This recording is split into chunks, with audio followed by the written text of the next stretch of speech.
Tollywood Hollywood ఏ బాలీవుడ్ కూడా పనికిరాదు. Salute కొట్టాలి నాగశ్విన్ కి. ఇన్ని రోజులు ఎక్కడున్నా అని రాజమౌళి అందరూ మీరు షాక్ కావాల మూవీ చూసినప్పుడు. ఈచ్ అండ్ ఎవ్రీ విజువల్ అంటే వెహికల్స్ అయితే నెక్స్ట్ లెవెల్ ఉన్నాయి. వెహికల్స్ అందరికి ఒక్కొక్క వెహికల్, అందరికి ఒక ఆయుధము. ఈ ఎండింగ్ లో అయితే మీకు ఏడుపు వచ్చేస్తుంది. దేవుడు దర్శనం ఉంది, దేవుడు దర్శనము సాక్షాత్ కృష్ణుడు కర్ణుడు. అబ్బా మీరైతే నెక్స్ట్ లెవెల్ గెస్ట్ అపీరెన్స్. చిన్న పిల్లలు అయితే క్రేజీగా ఆడుకుంటారు. 101% టికెట్ 500 ఉన్నా చూడండి. ఫ్లాప్ అయితే నేను ఇస్తా 1000 కోట్లు. 10,000 నాతో పెట్టు, 10,000 నేను ఇస్తా. ఈజీలీ 1000 crores కొడుతుంది మూవీ. నేను సెల్యూట్ ఇస్తున్నా నాగశ్విన్ కి.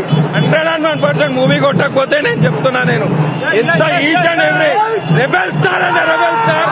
ప్రభాస్ అంటే ప్రభాస్ అయితే నెక్స్ట్ లెవెల్. ఆ బుద్ధి రెబెల్ స్టార్ ప్రభాస్. అశ్వనాథ్ మరొకసారి దాన్ని నిజ స్వరూపం చూపించినారు.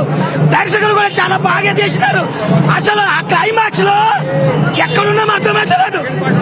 సండే 35 ఉన్నామా, ఇక్కడ హిమాలయాల్లో ఉన్నామా అర్థం కావట్లే. ఏందా సినిమా, ఏందా స్టోరీ, అసలు ఏడికలు వచ్చిందా సంగతి అర్థం కావట్లే. ఏమో చూసినట్లుంది క్లైమాక్స్ మొత్తం కమల్ హాసన్ చేతులు అయిపోతుంది. సెకండ్ పార్ట్ ఉండొచ్చు. ఏం స్టోరీ సామి, ఆ స్టోరీ నిజంగా చెప్తున్నా ఎట్లా